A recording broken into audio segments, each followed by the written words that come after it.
Okay, we'll be discussing teams and teamwork. Here you can see the objectives of this lesson. We'll understand characteristics defining a team and understand why a team is formed. We'll understand some models for the stage of team development. We'll understand characteristics of effective teams, and we'll be able to develop team process guidelines. Okay, as you may know, almost all design projects, engineering design projects, somehow require a group of people. They cannot be carried out by a single person. So we need a team. According to literature, high-performance teams outperform equal number of individuals working in isolation. So we somehow form a team. We develop some guidelines on how to form a team. Team working, or in Turkish, takım çalışmasına yatkın olmak. It's a very important skill required by many employers. So once we graduate, we should somehow have some experiences with teamwork. What's a team? Some of the material in this lesson, in the slideshow, is compiled from Katzenbach, which is widely used in the textbook. And the definition of team, as you can see here, a small group of people with complementary skills who are committed to a common performance goals, and approach for which they hold themselves mutually accountable. Here, there are several words that we have to notice. First, complementary skills. So in a team, we somehow try to find complementary skills. So persons having different skills. There should be a common performance in the team and goals. So all of the team members somehow committed to achieve some objectives, goals, and mutually accountable, which means that any of the team members should feel that he or she is responsible for whatever she or he is doing against all other team members.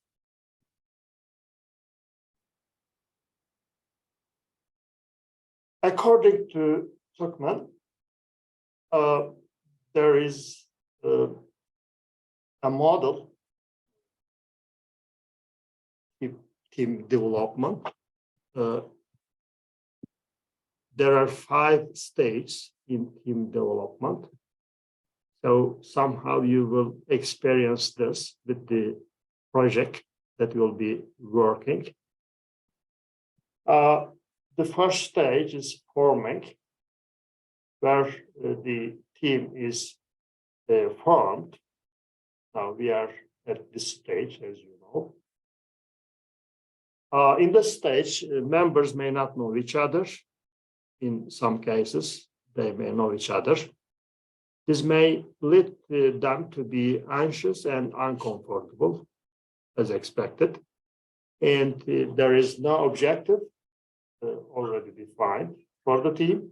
And the tasks and roles of the members are not well defined. There is an ambiguity on who is going to do what. In storming stage, the team members try to get to know each other and try to define some roles. And usually there is somehow conflict between the members. And there should be power struggles, fighting sometimes. And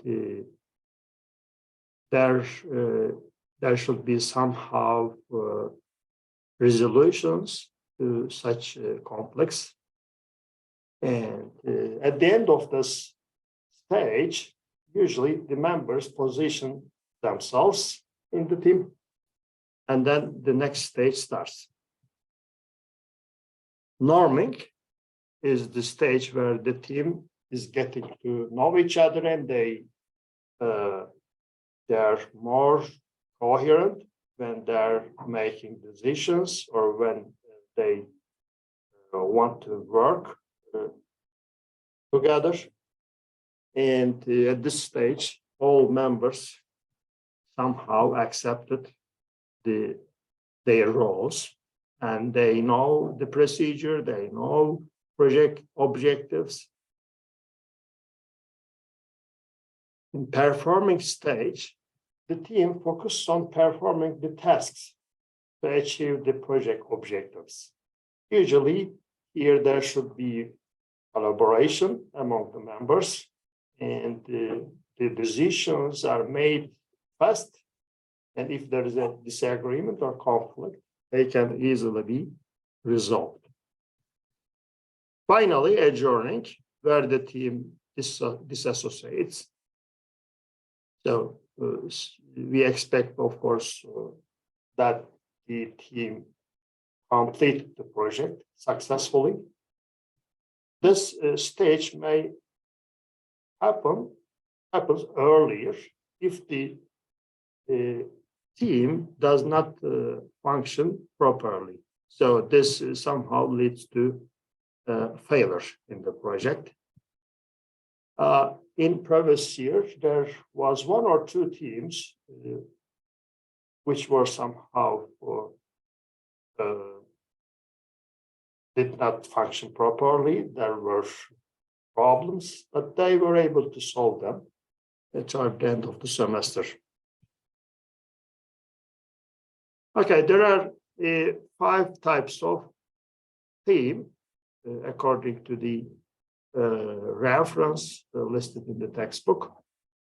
The baseline here is working group.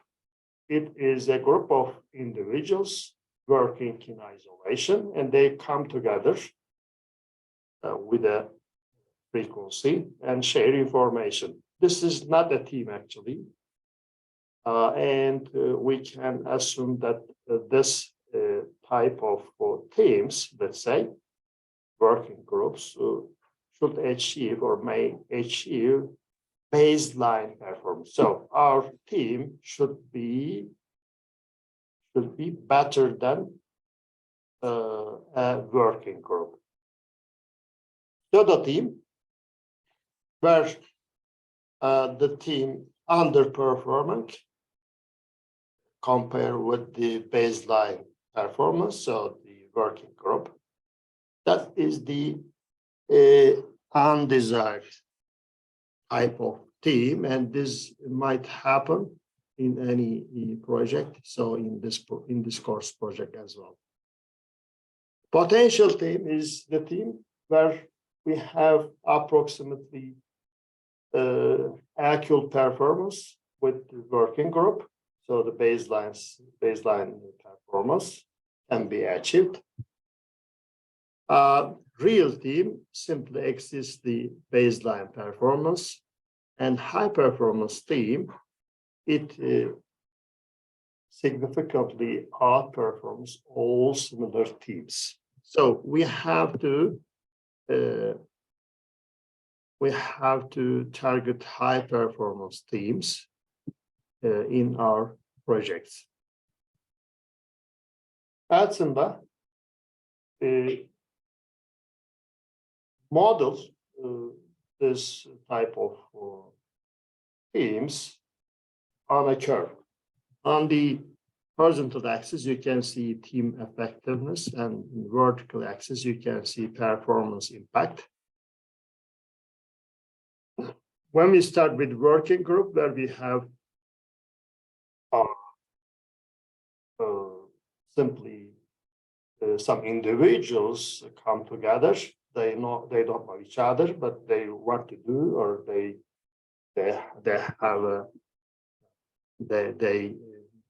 have some common objectives, but not well defined. This corresponds to forming stage of the team. If something is wrong, then there may be a pseudo team, and this corresponds to storming stage team development. And we again come to the baseline here, this dotted line, potential team, that corresponds to norming stage in team development. And just after potential team, we can have a real team where we have performing team. This is the fourth stage of team. And high performance team, which is the targeted type of team, where we have very good team function properly. They have very well-defined roles. They have very well-defined decision-making processes. They know, each member knows the objectives, and each member knows his or her responsibility. That type of team would have the highest performance. Okay, then how can we select members? Now, I see that many of the students have already emailed me their groups, but there are still students left who have not made up their teams. So I'll be waiting for your team list within the 4 or 5 days. And then if there will be students left, then I will simply make up the teams. Okay, basically when we try to make up a team, form a team, skills are quite important. There are basically 3 categories of skills: technical and functional skills, problem-solving skills, and interpersonal skills. So in a team, we have to somehow right mix of this categorical skills. So there should be somehow a technical person or functional person in the team. There should be someone who is quite good at problem solving, and there should be someone who has good at communications or among members or to the external parties. In team formation, there are 2 methods. One is self-selection, where somehow members themselves form the team. There is a very good commitment here because the members know each other and they form the team by themselves. But there may be unbalanced skills here, because here the criteria is not about the skill, but it's about how members or individuals get to know each other. This is going to be applicable to our project, EEE 392, and also for the next year's senior design project. On the other hand, there may be a team assigned by supervisor. Then there may be balanced skills, but there may be dissatisfaction among the members, as many of the members may not know each other. So one of the critical activity and problematic process in a team is decision making. There may be several ways to make decisions. There may be an authority, a leader makes a decision. This is very fast, but it may not be good enough. And some members may not be happy with this decision. Expert member makes the decision. And if there is an expert regarding with the issue that you have to make. There may be another way, average member opinion. You have to determine how to determine actually average member opinion. Another way would be decision by authority, but after some discussion. So we let's say a team come together and discuss the issue, and then just give the right to the team leaders to make a decision. Minority control, there may be a subcommittee. Usually this could be possible for very large teams. Majority control, simply measures to decide what is going to be done. And consensus, which could be the best method, but usually most time consuming, and there should be somehow balance between time consuming,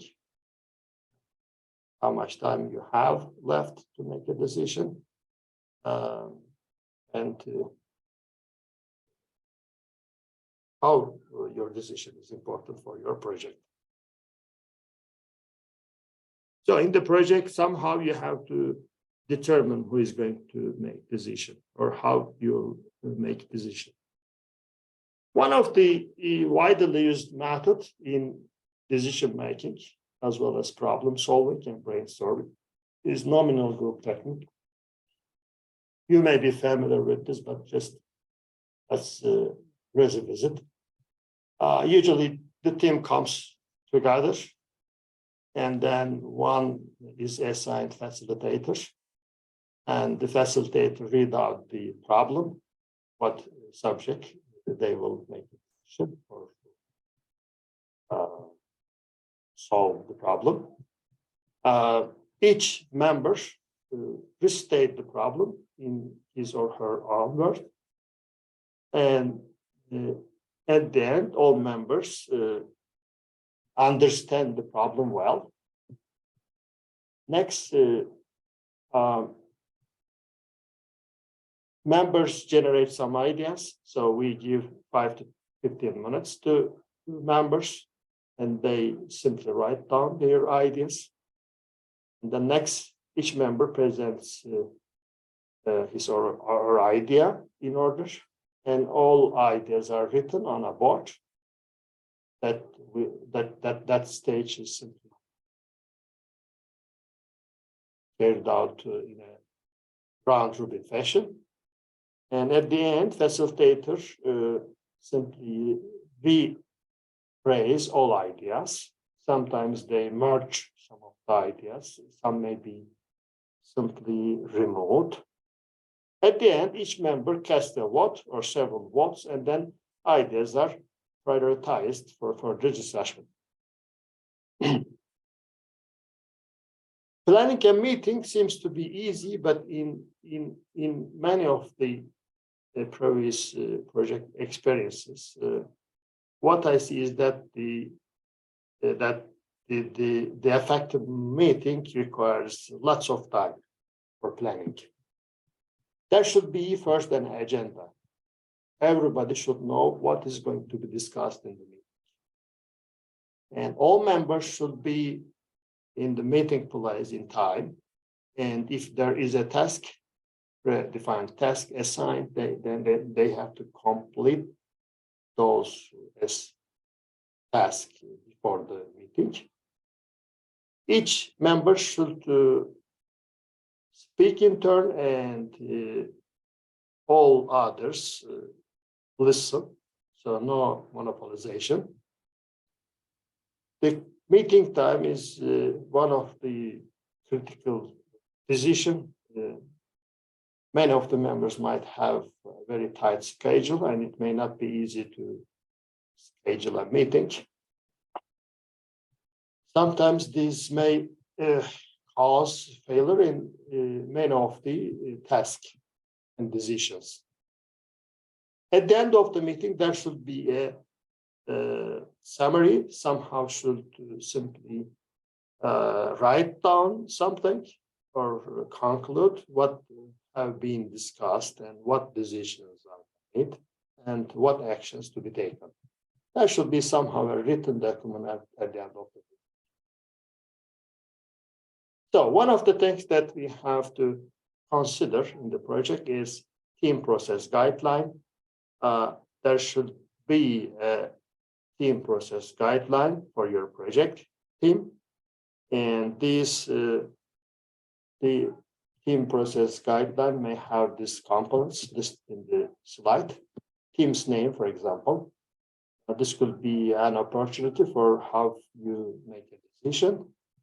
And there should be a mission and objectives for the team. And usually this is the pre-statement of the problem statement in the project. And there should be a guideline for decision making, how you will make decisions. This should be clarified and written. Meeting guidelines should be clear. And the roles of the team members should be defined. Their skills should be considered in defining the roles. And there should be a methodology to resolve conflicts. If there will be a conflict among the members or him, then there should be a way to resolve this conflict. Characteristics of effective teams then. The skills are important. Team members should be selected based on skills. There should be a list of objectives all members agreed upon.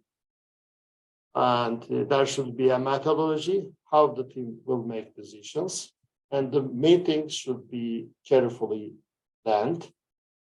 And team roles should be, and team roles and task responsibilities are defined.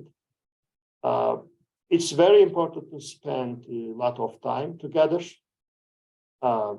This has been clearly reported in the literature that if you spend more time with your team members, then the success rate increases.